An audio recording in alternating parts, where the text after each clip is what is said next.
Bonsoir à tous, très heureuse de vous retrouver ce soir pour Chaque Voix compte sur LCP. On est ensemble pour une heure de décryptage et de débat en direct de l'Assemblée nationale avec pour m'accompagner ce soir, s'il vous plaît, Lou Fritel, journaliste à Paris Match. Bonsoir Lou. Et Laurent Guimier. Bonsoir. Bonsoir Adeline. Laurent, merci à tous les deux d'être là. Le sommaire de Chaque Voix compte avec à la une ce soir, Groenland, OTAN, Ukraine, Conseil de la paix, le hold-up de Donald Trump à Davos. Nous en parlons avec Romuald Ciora. Bonsoir. Bonsoir. Vous êtes essayiste franco-américain et chercheur associé à l'IRIS. Merci d'être là. Aux côtés de Natalia Pouzirev. Bonsoir. Bonsoir. Vous êtes députée Ensemble pour la République des Yvelines et secrétaire de la Commission Défense à l'Assemblée nationale. Merci de votre présence aux côtés de Richard Verly. Bonsoir. Bonsoir Richard, journaliste essayiste franco-suisse pour le média Blick et auteur notamment du livre « Cette Amérique qui nous déteste » paru chez Nevicata. Bonsoir à tous les trois et merci d'être là. Lou, vous vous intéressez ce soir à un changement de ligne. Oui, à la changement de ligne du RN, dont les lubies, par rapport aux lubies impérialistes de Trump qui embarrassent sévèrement le parti.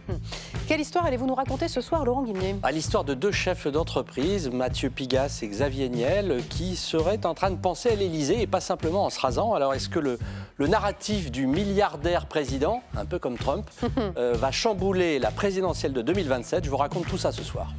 Dans la deuxième partie de Chaque Voix compte, place à la question qui fâche. Question ce soir sur cette proposition de loi des Républicains qui vise à instaurer une présomption de légitime défense pour les forces de l'ordre. Un texte dont le vote est scruté de près en ce moment même à l'Assemblée nationale, quelques jours après la mort d'un trentenaire lors de sa garde à vue à Paris. Nous en débattrons avec Yann Boucard, député LR du territoire de Belfort, qui porte ce texte, Roger Vico, député socialiste du Nord, qui s'y oppose, et Grégory Joron, brigadier chef et secrétaire général du syndicat de policiers Unité. Vous pouvez, vous aussi, interroger nos invités ou nous faire part de vos remarques et de vos réflexions en flashant le QR code qui s'affiche ici pendant toute la durée de l'émission.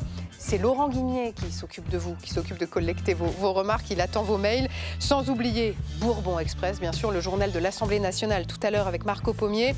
Et il nous racontera comment la niche parlementaire des Républicains a quand même tourné un peu au grand n'importe quoi par moment aujourd'hui. Ça, c'est le menu de ce soir. Installez-vous confortablement. Chaque Voix compte, c'est parti.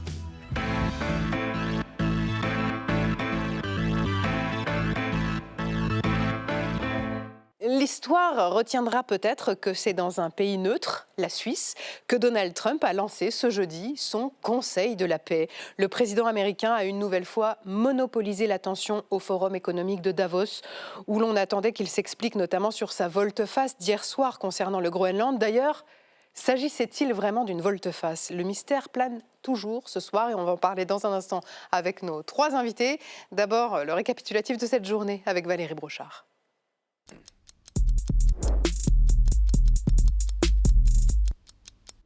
Hier après-midi encore, à Davos, le président américain dégainait son vocabulaire le plus brutal pour dire sa détermination à s'emparer du Groenland. Je demande l'ouverture de négociations immédiates afin de discuter à nouveau de l'acquisition du Groenland par les États-Unis.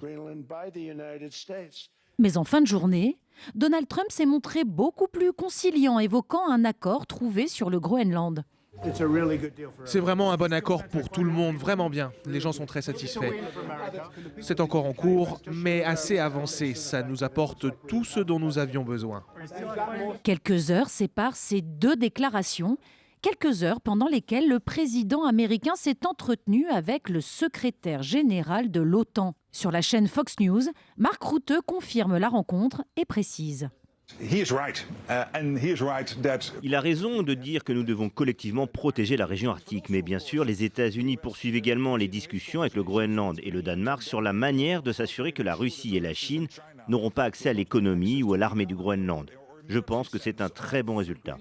Pour le chef de l'OTAN, il reste encore beaucoup de travail avant de finaliser cet accord. Mais en attendant, Donald Trump a suspendu sa menace d'augmenter dès le 1er février les droits de douane contre les pays dont la France, l'Allemagne ou le Royaume-Uni, qui ont envoyé sur la terre de glace quelques dizaines de soldats pour mener une mission exploratoire et surtout afficher leur solidarité avec le Danemark.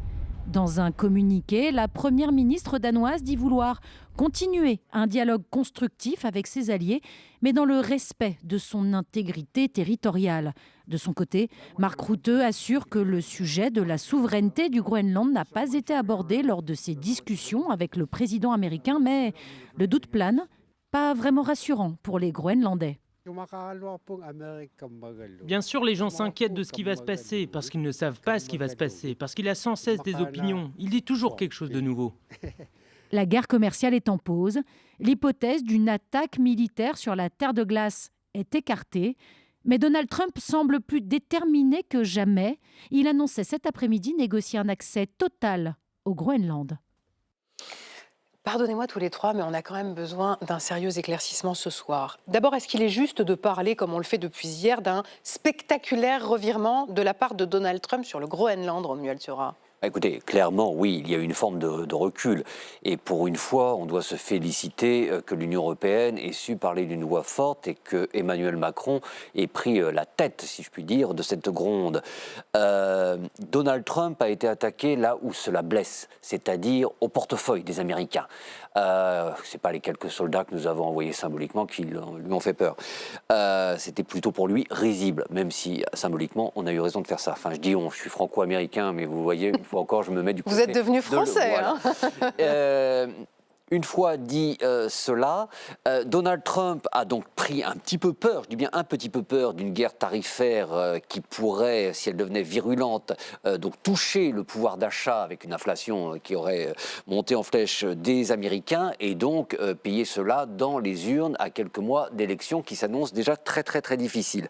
Mais n'oublions pas que cette reculade, à cette reculade s'ajoute quand même un gain pour Donald Trump. Alors ça reste un petit peu flou pour l'instant. Oui, justement. Voilà. Mais si ce qu'il nous dit est vrai, c'est-à-dire s'il obtient d'avoir quelques morceaux du Groenland qui vont devenir... Des bouts de glace. De glace, mais qui vont devenir territoire américain, c'est quand même une première dans l'histoire des relations transatlantiques. On pourra quand même dire que oui, il y a eu un recul, c'est clair, mais que dans cette partie de poker menteur, il n'en sort pas totalement perdant. Je le répète, si quelques parties du Groenland deviennent territoire américain, c'est quand même pas rien. Pardon, c'est écrit où, Richard Verly, ce soir, que quelques parties du Groenland deviendraient américaines ? C'est ce que lui dit, en tout cas, hein, donc ça reste à voir. Comme je dis, ça reste à voir. Voilà. C'est écrit dans les médias américains notamment, qui citent en référence la situation des bases britanniques à Chypre. Chypre, c'est cette île divisée, dont une partie est membre de l'Union européenne, et il y a effectivement 2 grandes bases britanniques qui appartiennent au Royaume-Uni et qui sont considérés comme l'avant-poste britannique en Méditerranée. L'anecdote sur Chypre, Mark Rutte, le secrétaire général de l'OTAN, l'a démenti en disant que c'était inconditionnel pour limite une plaisanterie. Vous savez, je pense que Mark Rutte, d'abord on ne connaît pas la teneur des discussions. Officiellement, il a démenti le scénario chypriote. Les Danois disent qu'ils n'étaient pas vraiment informés de la négociation de Mark Rutte. Je pense que dans tout ça, il y a beaucoup de choses qu'on ne dit pas. Bien évidemment, c'est normal. La réalité, c'est qu'il a quand même parlé avec Donald Trump du Groenland. Donc il n'en a pas parlé. Sans le Groenland et sans le Danemark. Avait-il avant consulté le Groenland et le Danemark ? Je ne le sais pas, mais on peut quand même penser qu'il y avait eu des consultations. Après, à la fois, je suis d'accord avec Romuald, mais j'ajouterai quand même un élément. On pourrait parler de recul si l'on sait exactement ce que voulait Donald Trump. C'est-à-dire qu'à partir du moment où il avait mis la barre très haut et de manière très vocale, comme il sait le faire, bien évidemment, si l'on compare ce qu'il a dit, puisqu'il voulait la propriété, il a même dit le titre de propriété du Groenland, il l'a dit à Davos. Donc si on compare ça avec ce qu'il serait en train d'obtenir, il a reculé. Mais est-ce qu'il voulait vraiment ça ?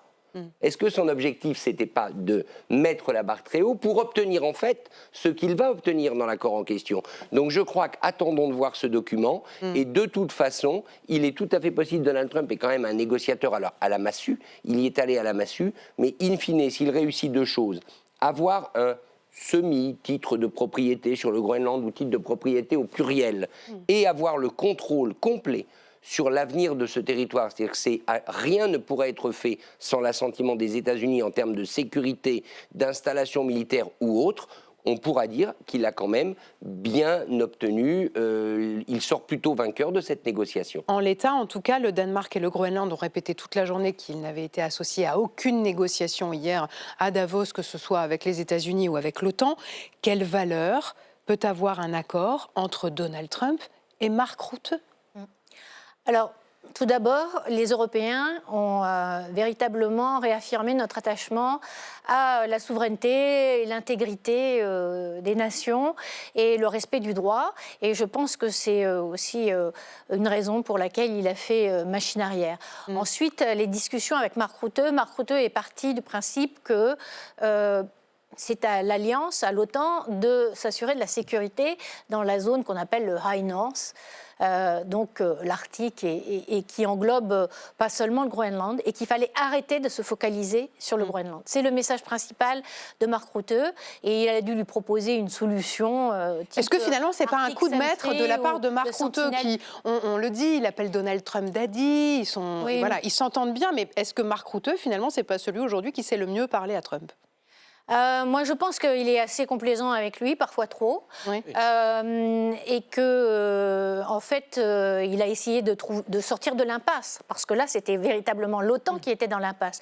Personne ne pensait qu'il y aurait véritablement d'affrontement militaire, mais néanmoins, l'OTAN était véritablement sous tension. Moi, je suis présidente de la délégation française à l'Assemblée parlementaire de l'OTAN, donc je peux vous dire que les échanges de courriers, les appels à Mark Rutte de respecter nos principes était bien posé. Et Mark Rutte se défendait jusqu'à présent de dire « je ne peux pas commenter les décisions des chefs d'État ». En disant, je ne suis pas à la place de la première ministre du Danemark, ni du peuple groenlandais, ni d'un tel un tel. Donc c'est quand même la parole des chefs d'État qui l'emporte. Mais se peut-il que Mark Rutte ait réussi à vendre à Donald Trump un accord cadre qui n'a aucune valeur? En fait, sur l'OTAN, c'est une mission de l'OTAN, c'est ce qu'on essaye de lui rappeler. Alors, qu'il y ait des emprises américaines qui se développent au Groenland, il faut savoir que moi, mes collègues danois m'ont dit que la base qui était prévue pour accueillir des milliers de soldats américains, en fait, finalement, il n'y en a que 200. Donc tout ça, ça va coûter cher aussi à déployer aux Américains. Et il faut savoir que dans ses fondamentaux à Trump et des États-Unis en général, effectivement, tout le Grand Nord fait partie de leur périmètre de sécurité. Mais ce n'est pas parce qu'on le déclame très fort qu'on va s'approprier les terres. Et alors, quid de l'exercice de l'OTAN au Groenland réclamé par Emmanuel Macron avant-hier ? Alors je pense que ça s'oriente vers ce qu'on appelle Arctic Sentry, c'est-à-dire les sentinelles dans le milieu arctique, et parce qu'il n'y a pas que la route entre le pôle Nord et le Groenland, il y a aussi ce qui passe vers l'Islande, vers la Grande-Bretagne, vers les îles britanniques, et qu'il a pu élargir cette dimension. Mais les fondamentaux de la politique de Trump, c'est Border Security, Energy. Et donc frontières, la sécurité et l'énergie. Et ça, c'est intimement lié. Parce que si vous voulez développer le Golden Dome, enfin le dôme d'or qui doit protéger tout le continent américain, ça va coûter les yeux de la tête. Donc il faut qu'il puisse appuyer sur des revenus d'énergie aussi, sur le fait que les alliés européens contribuent, partagent le fardeau. Donc il met la pression tous azimuts, c'est une négociation à multi-entrées et il ne va pas lâcher ces fondamentaux-là et il va revenir mettre la pression sur le Canada, j'en suis sûre. Et le Canada est dans une position plus délicate parce que 78% des échanges commerciaux du Canada dépendent des États-Unis. Donc, ce n'est pas terminé, la pression va continuer. Ça n'a pas échappé au Premier ministre canadien. Pardon ? Ça n'a pas échappé au Premier ministre canadien qui est allé à la sulfateuse avant-hier. Le discours d'Emmanuel Macron était très fort. Il se rejoignait, disant il faut faire front et faire preuve d'unité parce que l'autocratie ne peut pas gagner face à la démocratie. Mais même le chancelier Merz aussi a dit les démocraties n'ont pas besoin de vassaux. Donc les mots ont été très forts. Emmanuel Macron qui vient d'arriver à Bruxelles pour le sommet européen des 27, écoutez ce qu'il vient de dire. Quand l'Europe est unie, forte, réagit vite, les choses rentrent dans l'ordre et dans le calme. Et moi, je me félicite qu'on a commencé la semaine avec une forme d'escalade, des menaces d'invasion et des menaces tarifaires. Et nous sommes revenus à une situation qui me paraît beaucoup plus acceptable, même si nous restons vigilants. Romuald Thuras, est-ce que vous diriez que c'est un répit dans la crise entre l'Europe et les États-Unis ce soir ? Écoutez, bien évidemment, nous avons traversé la crise la plus importante de l'histoire des relations transatlantiques depuis la Seconde Guerre mondiale, à part peut-être Suez, mais c'était quand même différent. Et sans aucun doute, les tensions les plus fortes entre la France et les États-Unis depuis la fin du XVIIIe siècle, lorsqu'il y avait cette plus ou moins guerre commerciale, justement, qui aurait pu dégénérer en guerre tout court. C'est un répit pour le Groenland. Donald Trump a planté une petite graine dans l'esprit des États-Uniens. Il a parlé d'espace vital, ça nous rappelle de mauvais souvenirs. Idem pour le Canada, madame a tout à fait raison. Donc le Groenland, rappelez-vous, il y a un an, Trump parlait déjà éventuellement de prendre par la force le Groenland. Et puis, il était passé à autre chose. On l'avait pas trop pris au sérieux à l'époque. Voilà, c'est fini. L'erreur serait de se dire, allez hop, tout revient à la normale. Non, McCartney, encore lui, avait eu tout à fait raison. Le Premier ministre canadien. Au début de l'année dernière, après être arrivé au pouvoir, lorsqu'il avait dit plus rien ne sera jamais comme avant. Les choses ont basculé, donc il y aura un avant et un après. Le Groenland est toujours dans la ligne de mire de Trump. Je ne serais pas étonné qu'il revienne sur le sujet dans 1 an ou 2. Et le Canada, effectivement, je passe beaucoup de temps au Canada, j'enseigne au Canada, j'y suis presque tous les mois. Je peux vous dire qu'on prend très très au sérieux les menaces qui ont pu être proférées par Trump. Question téléspectateur, Laurent ? C'est pour rester un instant sur ce que vient de dire le président de la République, peut-être Richard Verly, quand il dit ça à Emmanuel Macron, et qu'en gros, il semble valider le fait qu'il a vu ce qui s'était dit entre Routeux et Trump, et donc il valide le fait qu'il y a quelque chose d'acceptable. Ou est-ce que c'est du poker en disant Trump, je t'ai entendu et tu ne pourras pas aller plus loin ? Non, je crois que Emmanuel Macron parle, comme vous l'avez dit, en connaissance de cause. D'accord.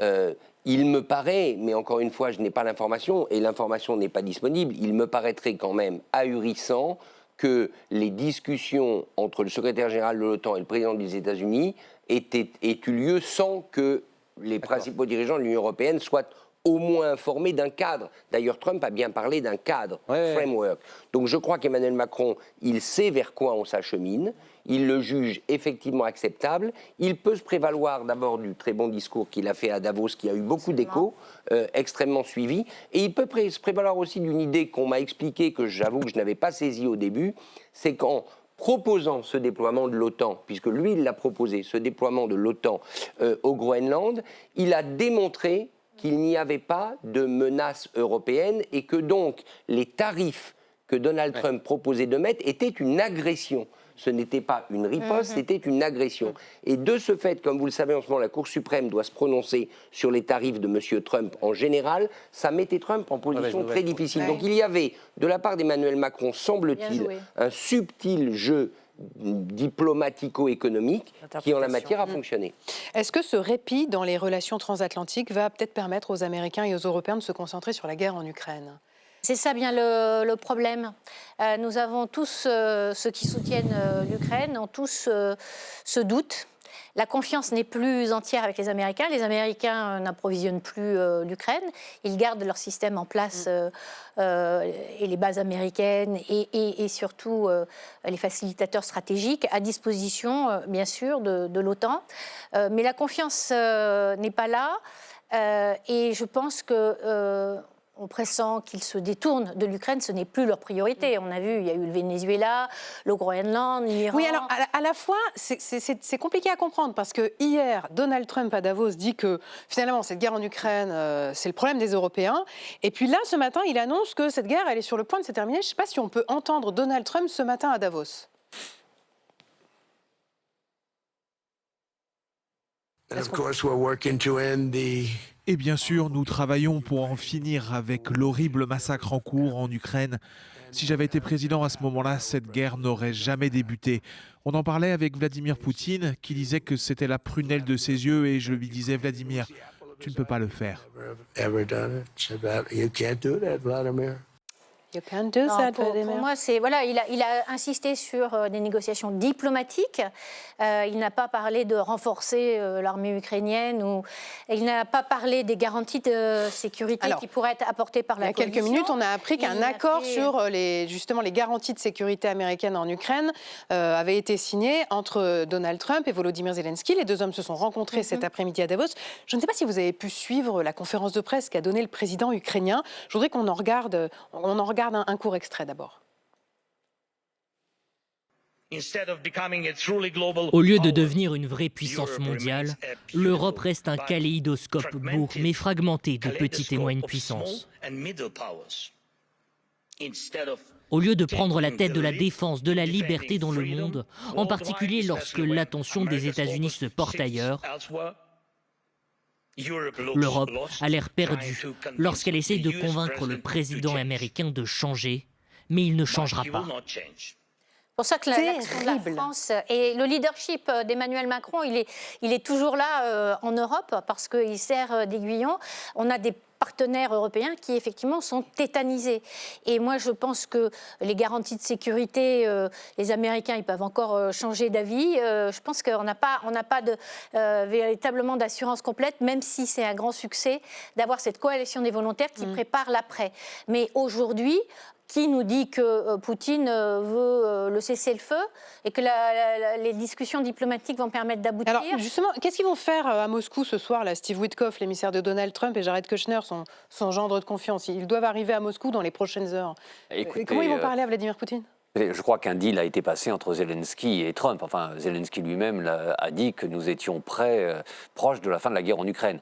Je pense que, je ne suis pas dans le secret des dieux, mais je pense que les émissaires de Trump, surtout Jared Kushner, s'il est là-bas, viennent entériner les discussions et les accords qui ont pu être passés entre Zelensky et le président américain.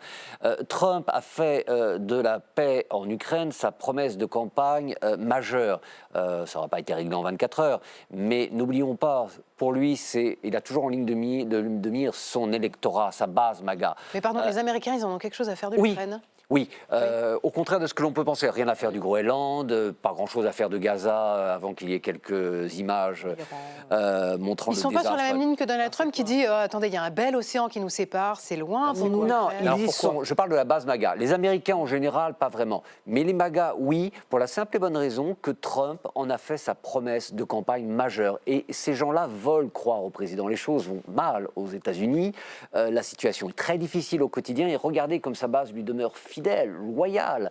Et pour cela, il faut donc croire le discours trumpien. Il faut croire que la jeune femme qui a été tuée dans le Minnesota n'a pas été assassinée. Il faut donc croire les promesses de Trump. Et donc, oui, pour eux, cela serait une preuve de la fiabilité de Trump et donc la preuve qu'ils ont bien raison de mettre leur foi dans le président. Donc oui, une partie, je dis bien une partie, de la population américaine est concernée par l'Ukraine. Juste une question à propos de l'affaire Epstein, puisqu'on parle justement de la partie plus nationale.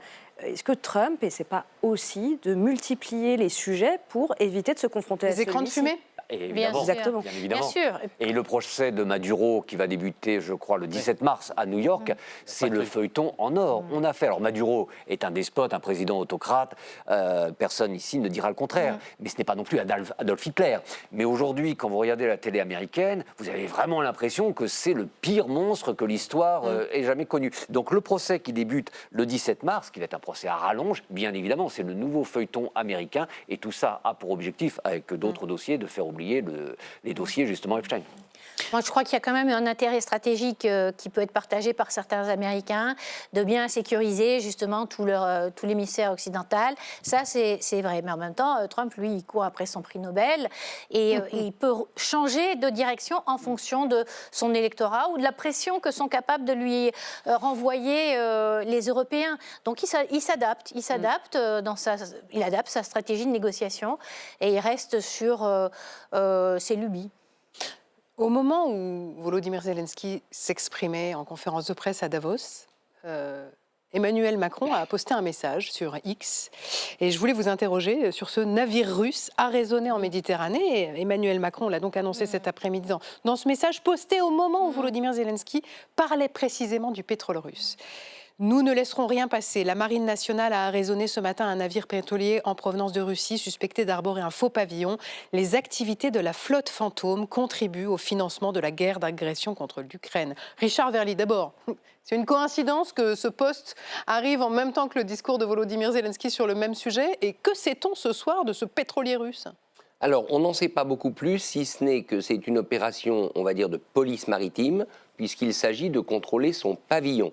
Vous avez remarqué que dans le message du président, il n'est pas mentionné la cargaison, il est mentionné le pavillon. C'était pour la même raison qu'un autre pétrolier avait été arraisonné, intercepté au large de Saint-Nazaire, si je me souviens bien.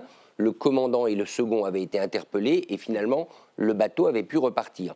Ça fait partie... Alors, il y a deux choses. Pourquoi on vérifie le pavillon ?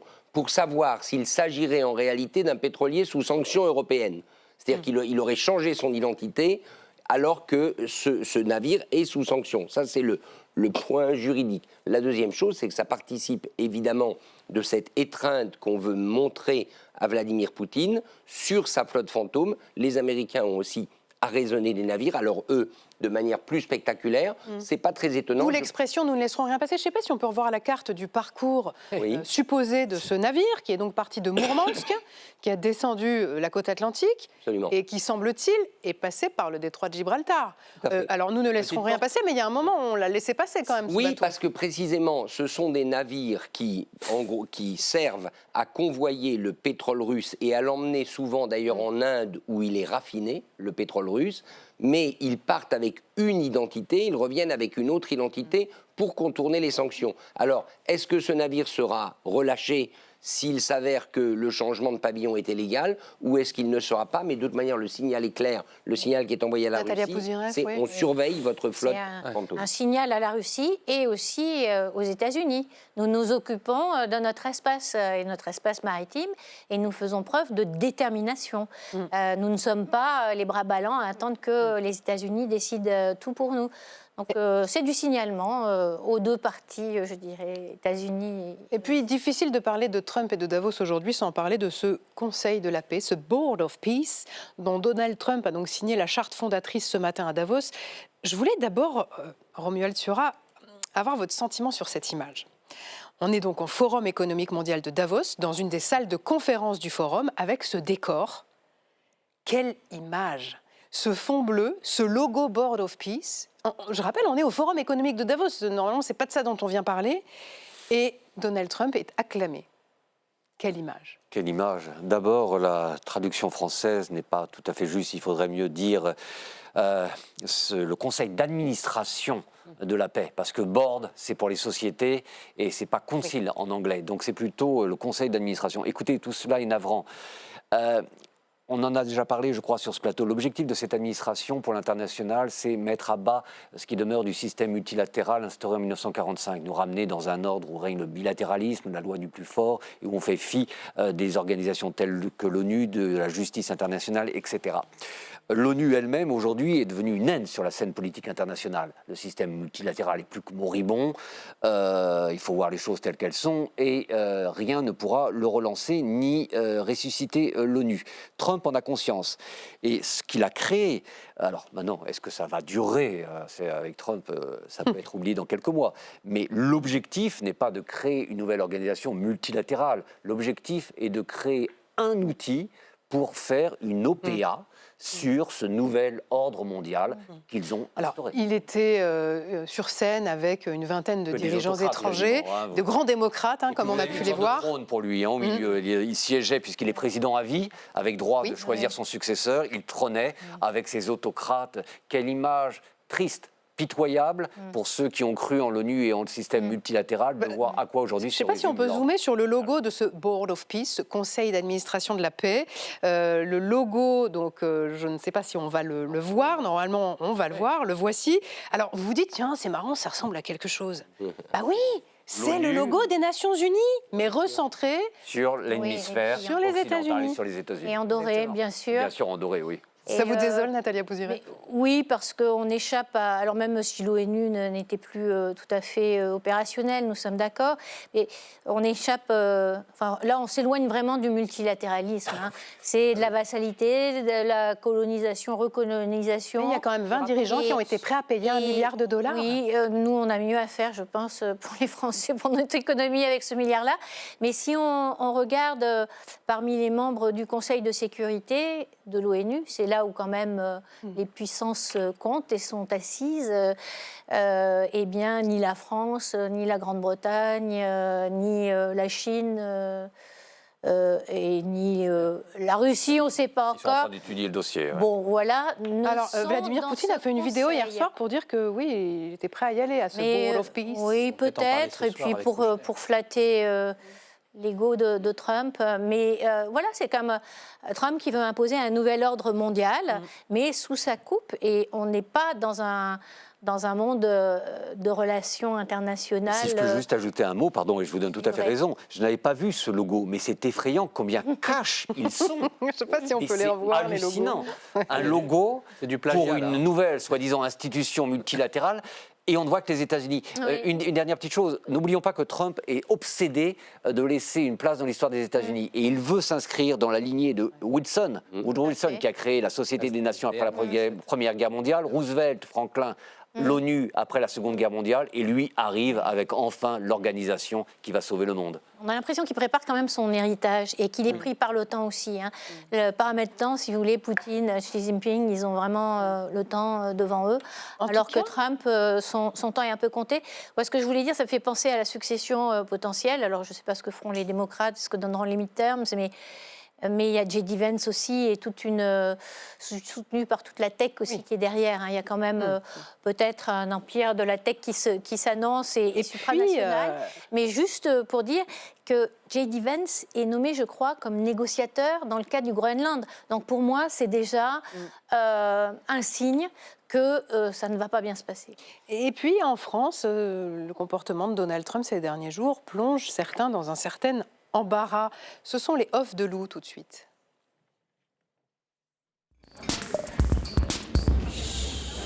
Ben oui, parce que dans cette guerre économique et commerciale qui s'annonce entre l'Europe et les États-Unis, on se demande bien de quel côté penche le cœur du Rassemblement national. La décision a été longue à prendre. En tout cas, il y a eu beaucoup de discussions. Et la position officielle a été donnée par Jordan Bardella il y a 2 jours au Parlement européen. Je vous propose de l'écouter. Lorsqu'un président américain menace ouvertement un État européen, lorsqu'il combine une pression territoriale assumée avec un chantage commercial explicite, ce n'est pas seulement un partenaire qui s'exprime, c'est un rapport de force qui s'impose. Il fallait faire court, donc on va expliciter maintenant quelles sont les demandes du Rassemblement national qui, effectivement, voudraient aller au bras de fer. Donc la suspension des accords de douaniers qui ont été conclus cet été entre Ursula von der Leyen et Donald Trump, l'activation de l'instrument anti-coercition ACI, donc le bazooka commercial dont parle Emmanuel Macron, ou encore appliquer une préférence européenne dans l'achat d'armement. Autant dire que ce discours qui est plutôt sain, il n'a pas convaincu tout le monde, et notamment une certaine Valérie Hayé. Je vous propose aussi de l'écouter. Et moi, je voudrais poser une question à M. Bardella. Je vous entends, vos discours sur le Groenland aujourd'hui. Ça va, vous êtes à l'aise ?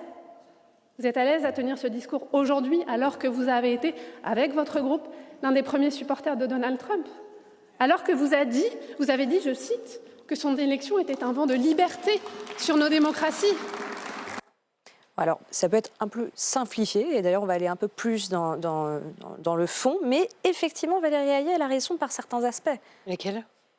Déjà, rappelons cette séquence qui a fait le tour des réseaux sociaux, mais où trouve-t-il toute cette énergie ? Quand Jordan Bardella était interrogé sur le plateau de quelle époque, et qu'il a semblé surpris finalement de devoir s'exprimer sur le chef. Il fallait qu'il pose une question à Donald Trump. Et voilà, il fallait qu'il pose une question à Donald Trump. Il a reposé la même question qu'à celle de Nicolas Sarkozy. En l'occurrence, il était mal à l'aise, mais pourquoi ? Parce qu'en fait, c'est un vrai sujet, Trump, au sein du Rassemblement national. Il y a des avantages à Trump. D'abord, Trump, c'est le retour de la politique. Ça, c'est ce que vous entendez dans tous les cercles nationalistes français ou européens. C'est l'idée du rapport de force en politique, de ce qu'on vient d'expliquer, la fin du multilatéralisme et une autre manière d'imposer ses vues. C'est aussi quelque chose d'assez révolutionnaire dans le mouvement. Et c'est vrai que là, on va aller sur le procès de Marine Le Pen. Quand elle a perdu en première instance, vous avez des gens dans le parti qui voulaient vraiment faire un truc un peu à la Capitole en 2021 et essayer de ramener le plus de personnes dans la rue. Revenons aussi sur le procès. En l'occurrence, vous avez une magistrate française qui dit avoir été approchée par des émissaires de Donald Trump, justement pour influer sur le procès de Marine Le Pen. Et puis, c'est quand même un pied de nez à la bureaucratie européenne qui est l'ennemi juré du Rassemblement national. Oui. Mais tout ça, c'est de la forme. Sur le fond, il y a quand même de sévères problèmes. Et c'est vrai que Trump, c'est clairement pas la tasse de thé du RN. C'est un conservateur, un libéral, un impérialiste, en réalité. Et c'est une méthodologie assez brutale. C'est-à-dire quelque chose qui ressemble assez à du Éric Zemmour, qui a été adoubé par Donald Trump. Il avait envoyé ses propres émissaires faire dire qu'il était le Trump français ou un Jean-Marie Le Pen. Il avait aussi envoyé des émissaires voir Jean-Marie Le Pen pour lui dire qu'il avait été le père du populisme. C'est aussi un inconstant, Donald Trump. Rappelez-vous, il a soutenu Marine Le Pen, mais il a refusé de la recevoir en 2017 quand elle s'est déplacée aux États-Unis à la Trump Tower pour la rencontrer.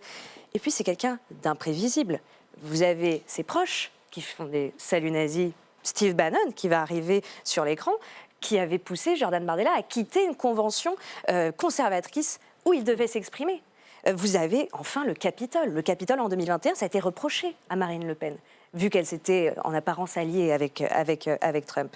Ils ne s'y sont pas trompés, hein. Ils n'ont pas envoyé de figure principale tutélaire du Rassemblement national à son investiture. Ils ont envoyé Louis Alliot, c'est-à-dire un vice-président que nous connaissons, mais pas très connu du reste des Français.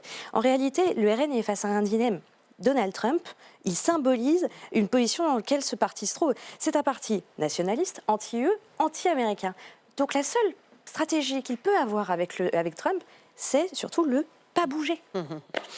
Un dernier mot, Richard Verly, je voulais vous soumettre la une de The Economist, j'ignore si vous l'avez aperçu, avec Donald Trump en couverture de The Economist. Au fond, est-ce que c'est ça qu'on retiendra de ce forum de Davos? Oui, absolument, mais je note qu'il est sur l'ours polaire, mais il n'est pas désarçonné. Donc vous voyez qu'il peut quand même obtenir, disons-le, beaucoup de choses dans cette négociation. Et par ailleurs, un mot sur Davos, une chose qui me paraît importante vis-à-vis des électeurs américains. Davos, c'est, vous l'avez dit en Suisse, au cœur de l'Europe. Il a Board of Peace derrière lui. Ça lui permet de dire à tous ses électeurs, vous voyez, je suis l'homme de la paix au cœur de l'Europe. Alors que les Européens ne cessent de me reprocher de faire ci et ça, moi, je viens défendre la paix au cœur de l'Europe. Par ailleurs, à seulement quelques centaines de kilomètres, moins que ça, de Genève, la deuxième capitale des Nations Unies dont on a compris qu'ils voulaient les démonter. Merci infiniment à tous les trois d'être venus ce soir sur le plateau de Chaque Voix Compte. Dans un instant, c'est la question qui fâche, mais d'abord, c'est Laurent Guimier. Quelle histoire!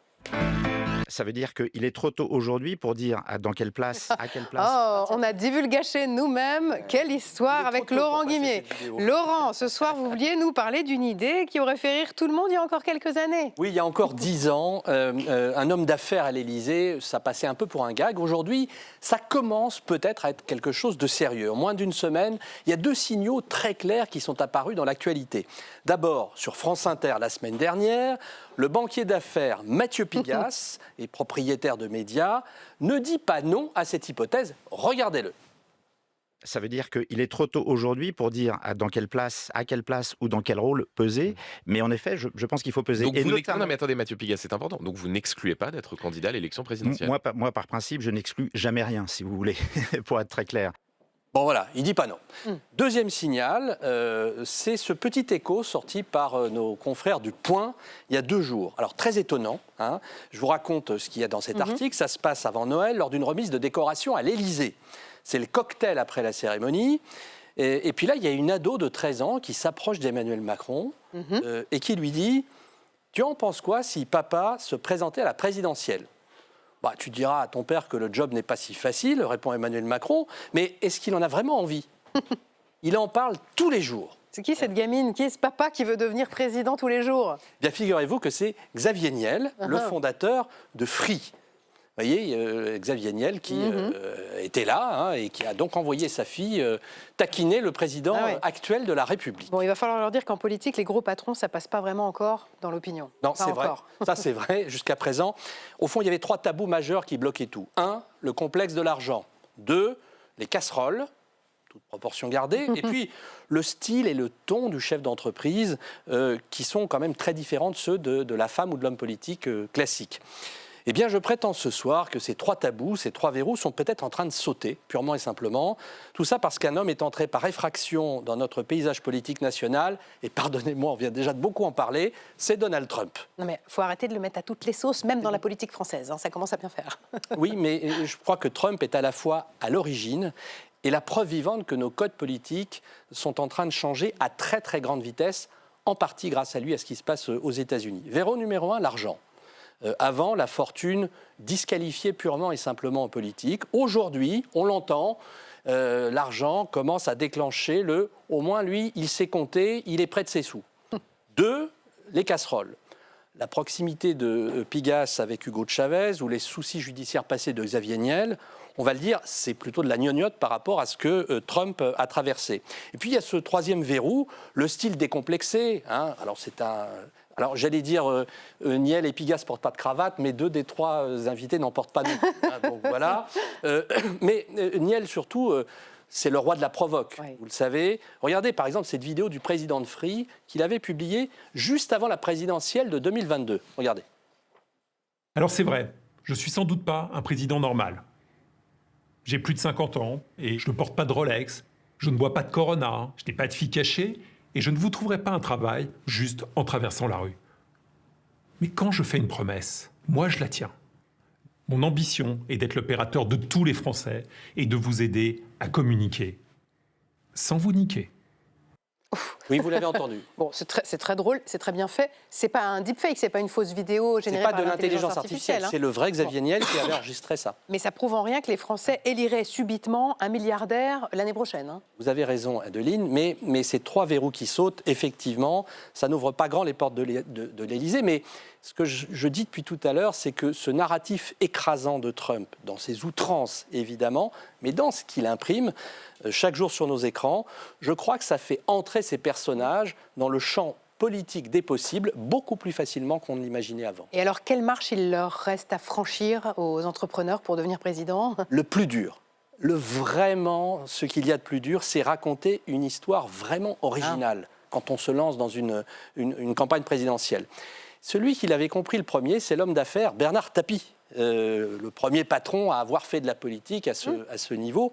Regardez-le à l'heure de vérité, en 1990, une émission restée célèbre, c'était un show incroyable, au tout début de sa carrière politique, il n'était pas encore ministre.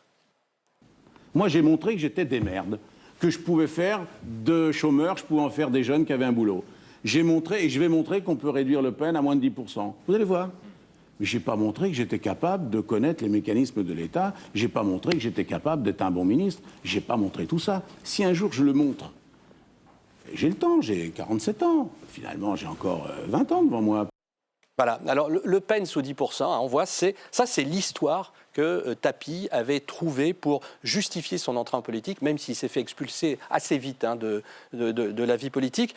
Donc, c'est donc mon conseil ce soir, même s'ils n'en ont absolument pas besoin, pour on prend toujours. messieurs Niel et Pigasse, s'ils se lancent, ils doivent trouver leur propre histoire pour convaincre les Français de signer au bas du contrat.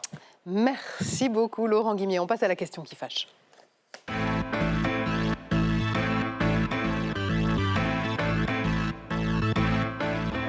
Et j'accueille sur le plateau de Chaque Voix Compte Yann Boucard, bonsoir, député droite républicaine du territoire de Belfort. Roger Vico, bonsoir. Bonsoir. Député socialiste du Nord. Et Grégory Joron, bonsoir. Bonsoir. Brigadier chef, s'il vous plaît, secrétaire général du syndicat de police Unité.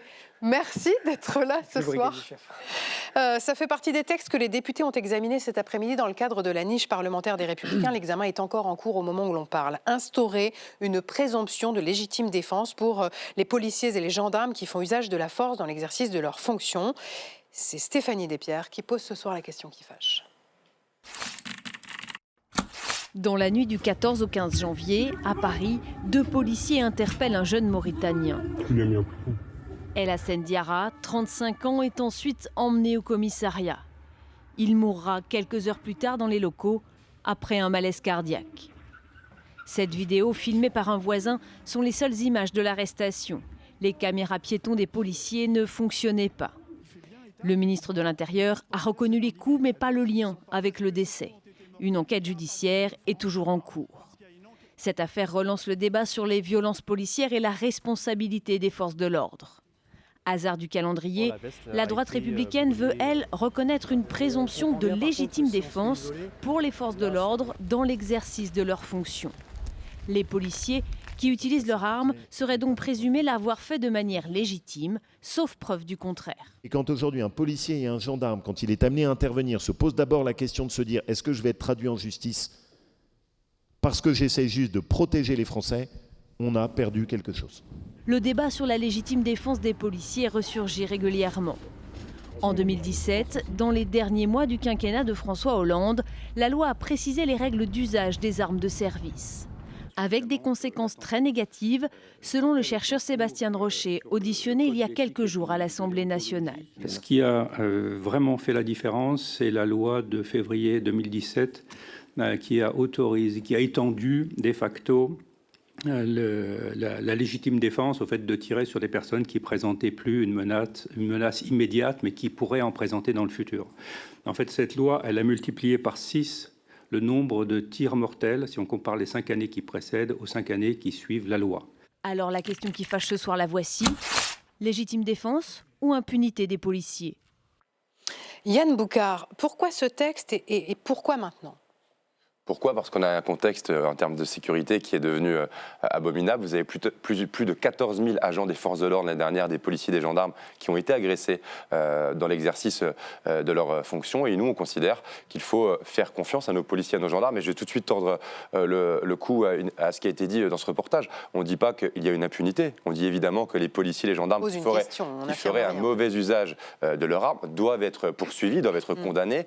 Mais justement, est-ce que les forces de l'ordre ne sont pas déjà couvertes par la légitime défense? Non, bien sûr que non. Et d'abord, on en reviendra peut-être pendant le débat, mais on a trouvé, suite aux travaux en commission, il y a un amendement du gouvernement qui a été présenté tout à l'heure, qui sera peut-être adopté tout à l'heure, qui revient sur ce concept de légitime défense pour avoir un usage légitime de l'arme à feu en fait, par les forces de l'ordre, qui semble mieux couvrir juridiquement nos forces de l'ordre et puis globalement plus conforme à la Constitution. Mais vous avez aujourd'hui une société de plus en plus violente et nous, on estime que celles et ceux qui assurent notre sécurité au péril de leur vie, on leur doit une meilleure protection que ce qu'elle est aujourd'hui. Et si vous avez aujourd'hui un débat, et mon collègue socialiste était avec moi dans l'hémicycle il y a encore quelques minutes et il n'en est pas du tout responsable, je ne suis pas en train de le viser, mais pendant 50 minutes, nous avons eu les députés insoumis qui, sans jamais mettre aucun conditionnel, ont attaqué pendant 50 minutes nos forces de l'ordre, les ont diffamés, les ont insultés. Vous avez aujourd'hui des forces politiques qui attaquent en permanence nos forces de l'ordre. Le climat a bien changé, notamment depuis 2017, mais ce n'est pas dû aux directives Cazeneuve. Roger Vico, pourquoi est-ce que vous vous opposez, vous, à ce texte? C'est un texte qui pose plusieurs problèmes. Et moi, je ne le situe pas dans le champ de l'impunité ou la police tue, comme disent certains de nos collègues. Idée que je ne partage absolument pas, d'ailleurs, et je me suis exprimé plusieurs fois sur le sujet. Ce texte n'est pas nécessaire. Ça a été évoqué tout à l'heure dans le reportage. La loi de 2017, dite loi Cazeneuve, existe. Elle encadre les conditions de l'ouverture du feu pour les policiers. Et ce qu'on nous propose ici est quelque chose de totalement dérogatoire.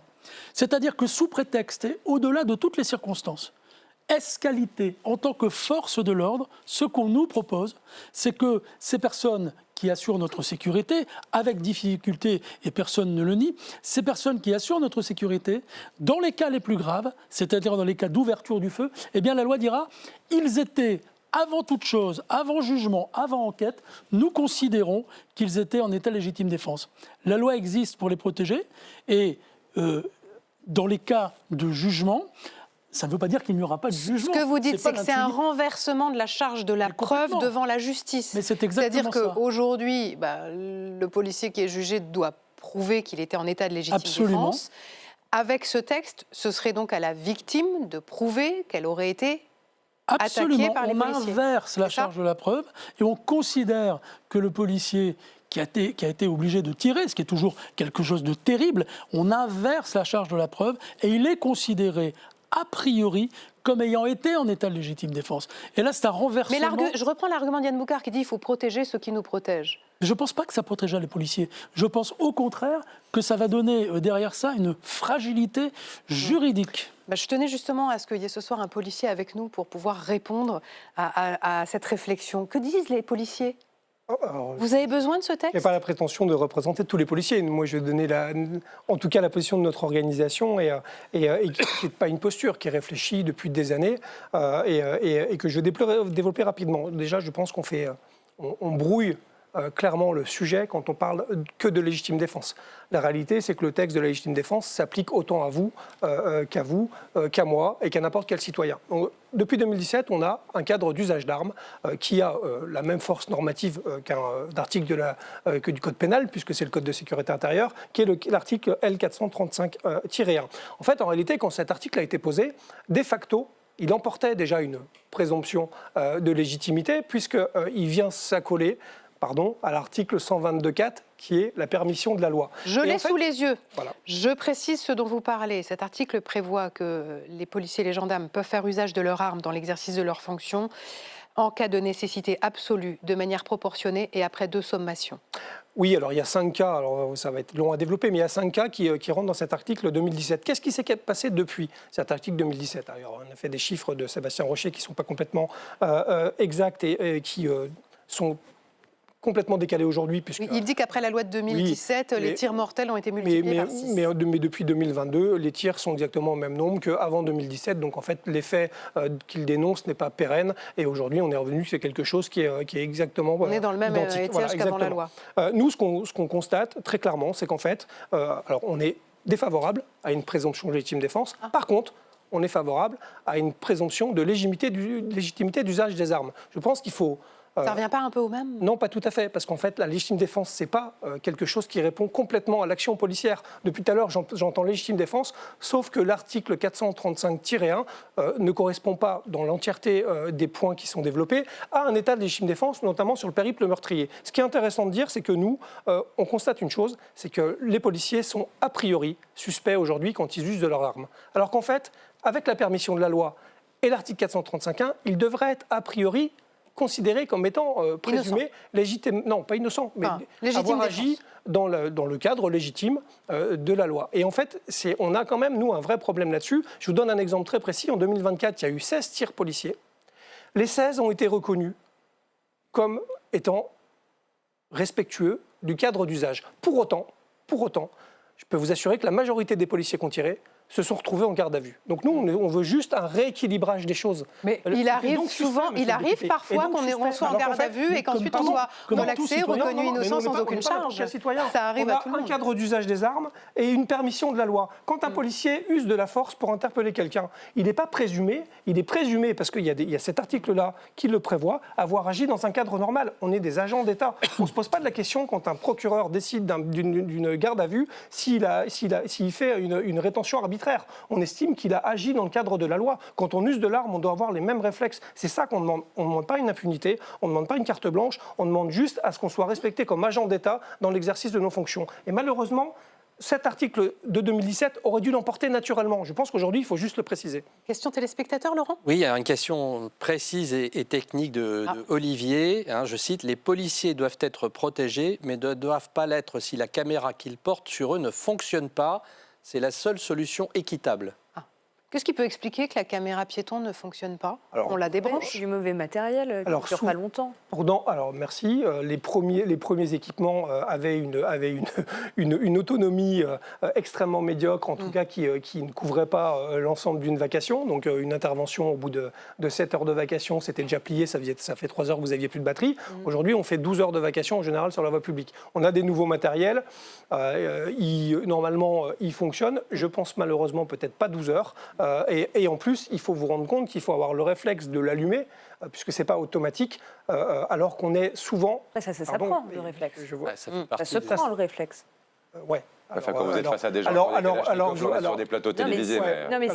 Oui, vous avez raison. Vous avez raison. Il y a même des dispositifs dans l'absolu qui existent où l'arme pourrait être couplée avec la caméra. Absolument. Sauf qu'en fait, je vous le dis sincèrement, on est encore à l'âge de pierre côté police sur ces sujets-là. Ça, c'est aussi une réalité. Donc on pourrait en effet avoir avec une volonté, et nous, on n'a aucun problème avec le contrôle. Et d'ailleurs, souvent, il y a des images. La proposition de loi des Républicains explique qu'aujourd'hui, les policiers sont confrontés au défi de la judiciarisation de leurs actions. Est-ce que l'insécurité juridique peut vous dissuader ou peut peser sur votre capacité d'agir face au danger ? De toute façon, c'est une question que les collègues se posent forcément. C'est vrai ? Dans l'instant, évidemment, je ne crois pas qu'ils se disent est-ce que je dois... Parce que c'est souvent de la réaction. Donc on a un dixième de seconde, on est dans l'action. Je crois qu'humainement, personne n'est capable de dire comment il va réagir, même si on essaye d'être formé. On manque énormément de formation aussi, il faut le préciser.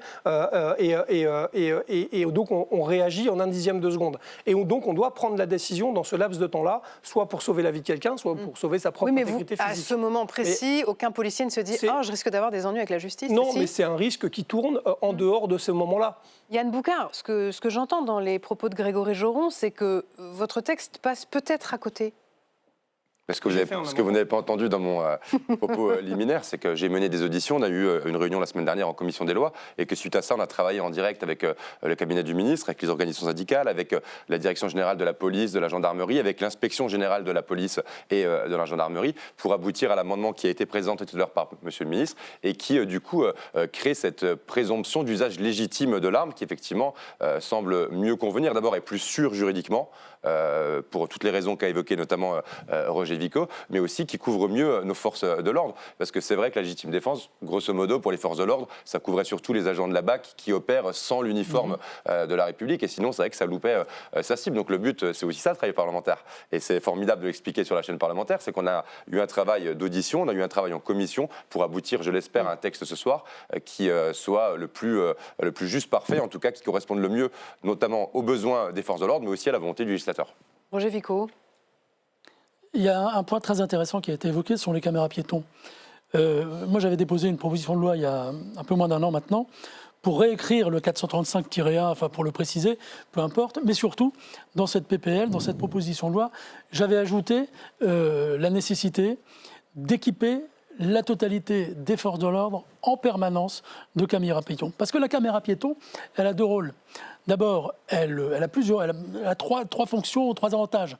D'abord, elle permet de visualiser, sinon la totalité, en tout cas l'essentiel des scènes qu'il faut revisiter, re-regarder, passez-moi l'expression, par la suite. Deuxièmement, elle a cette possibilité et cet atout de faire baisser la tension de la part des éventuels contrevenants. Et puis, elle a aussi cette capacité de faire baisser la tension également chez les policiers qui parfois pourraient être dans une situation extrêmement tendue. Voilà. Donc l'usage des caméras piétons me paraîtrait quelque chose d'essentiel et surtout il nous faut généraliser cet outil. C'est vrai, les premières caméras piétons étaient sinon défaillantes, en tout cas du moins pas très opérationnelles. Peu adaptées au terrain, c'est parfaitement vrai. Mais aujourd'hui, il y a des matériels extrêmement développeurs. Et d'ailleurs, les progrès techniques vont dans ce domaine-là très très vite. D'ailleurs, Grégory Joron, aujourd'hui les policiers ça commence à faire partie de leur quotidien, ces caméras piétons. Mais ça les a embêtés, pour ne pas dire pire, au début ? Oui, bon, c'est toujours fraîchement accueilli parce qu'on a une impression de contrôle permanent. Et en plus, pour tout dire, on a aussi, et c'est en train de se régler tout ça, on a aussi malheureusement des cadres qui ont utilisé ces caméras piétons en dehors du cadre prévu, en faisant un peu de discipline autour des bandes vidéo. Donc tout ça, ça demande à être régulé. Nous, on l'a écrit, hein, donc je peux l'assumer publiquement, il n'y a pas de sujet. On pense que c'est pas une mauvaise chose et qu'en effet, c'est plutôt dissuasif à l'endroit des contrevenants qui s'enflamment. Dès lors qu'ils voient qu'ils sont filmés, ça détend un peu. Après, on n'a aucune raison de vouloir cacher l'action de nos collègues. On estime qu'ils sont professionnels, d'où aussi l'amendement, enfin en tout cas la contribution qu'on a envoyée à la commission des lois et à monsieur le rapporteur de ce texte, qui va justement dans le sens, encore une fois, de cette présomption de légitimité d'usage des armes qui nous semble être la bonne voie. Eh bien merci à tous les trois. On va continuer de parler de la niche parlementaire des LR tout de suite dans Bourbon Express. On accueille Marco Pommier, s'il vous plaît.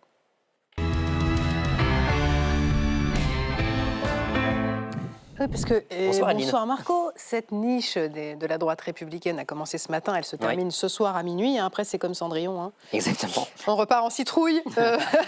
Et elle a fait des vagues, cette niche LR, dans l'hémicycle cet après-midi. Ambiance, explosive ? Oui, notamment avec cette proposition de résolution pour inscrire la mouvance des frères musulmans sur la liste européenne des organisations terroristes. Texte adopté après plus de 3 heures de débat sous très haute tension. C'est une déclaration du député RN Laurent Jacobelli qui a mis le feu aux poudres.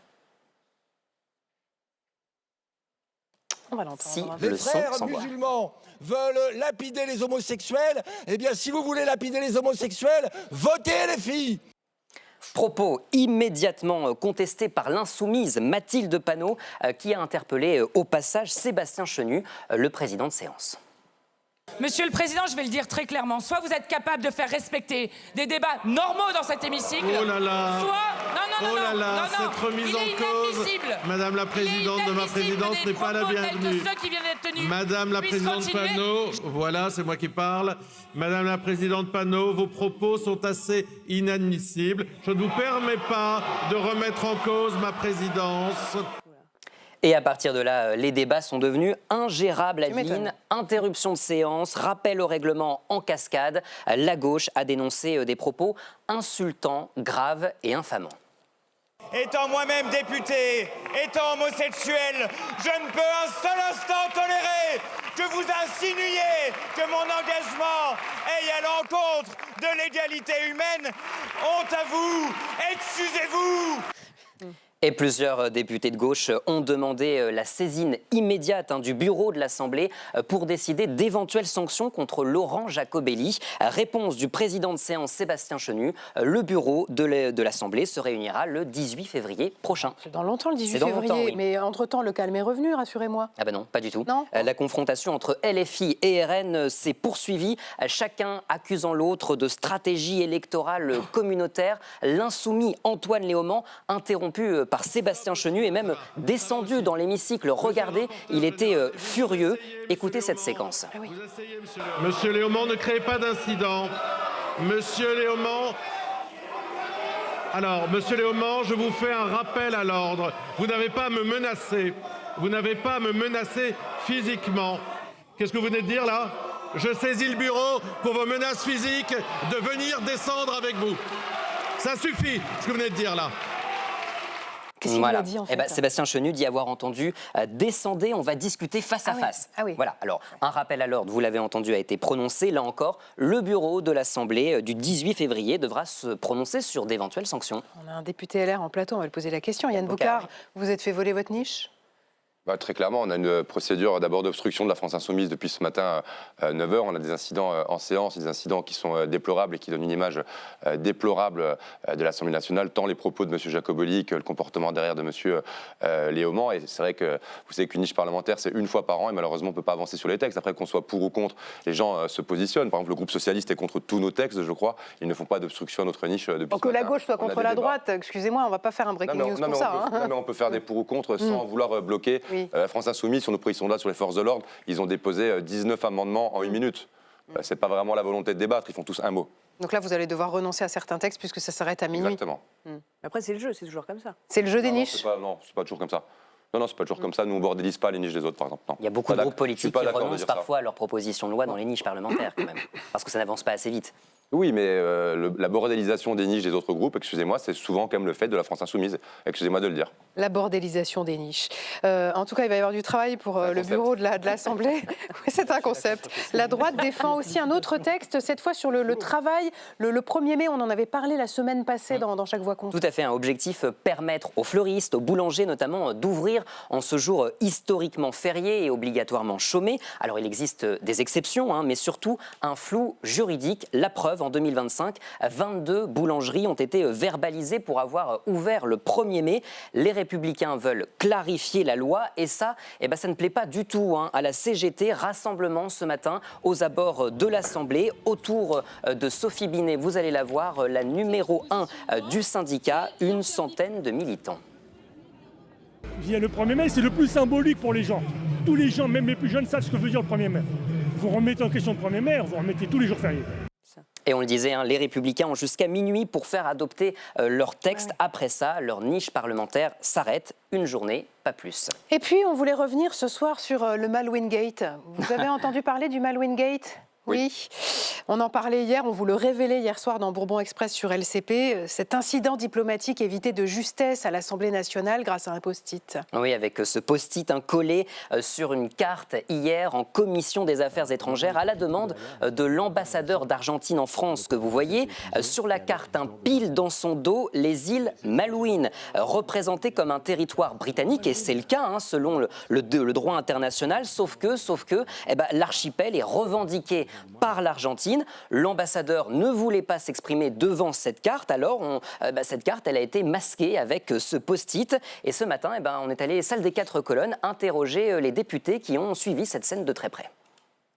La demande de mise en place du post-it m'a choqué, la réaction de l'ambassadeur d'Argentine m'a choqué, et j'allais dire notre propre réaction, mais moi-même je m'en veux, j'aurais dû quitter la salle. Aller mettre un post-it sur la carte du monde, il n'y a pas de limite, on peut aussi la redessiner, pourquoi pas. Je ne suis pas choqué, on l'a fait par correction vis-à-vis de la demande de l'ambassadeur. Je vous précise que nous avons depuis enlevé le post-it. Il a été Encore enlevé heureux. ce post-it. Encore heureux. En attendant, l'histoire a traversé l'Atlantique en Argentine, justement. Si, Adeline, le quotidien La Nation en a fait un article titré « Le post-it qui a permis d'éviter un incident diplomatique ». Et alors, j'ai lu l'article et dedans, il parle de El Bourbon Express de Marco Pommier. Alors, non, mais n'empêche, cet incident diplomatique évité de justesse. Merci beaucoup, Marco. Merci à tous les trois d'être venus ce soir sur le plateau de Chaque Voix Compte. Merci Laurent et merci Lou. On vous lit dans Paris Match avec à la une demain. Je ne sais pas si on peut voir la une de Julio Paris Match. Iglesias. C'est Julio Il est dans Iglesias. le pétrin. Oui, les ennuis de Julio Iglesias. Les ennuis de Julio Iglesias. Les ennuis judiciaires. Le voici, le voilà. C'est demain, c'est la une de Paris Match. Merci à vous. Cette émission est rediffusée tout à l'heure à 23h30. Vous la retrouvez aussi sur lcp.fr en replay et sur les plateformes de podcast. On vous souhaite une excellente soirée. On sera là demain à 19h30 pour une émission en public consacrée aux crises internationales. À demain. Excellente soirée.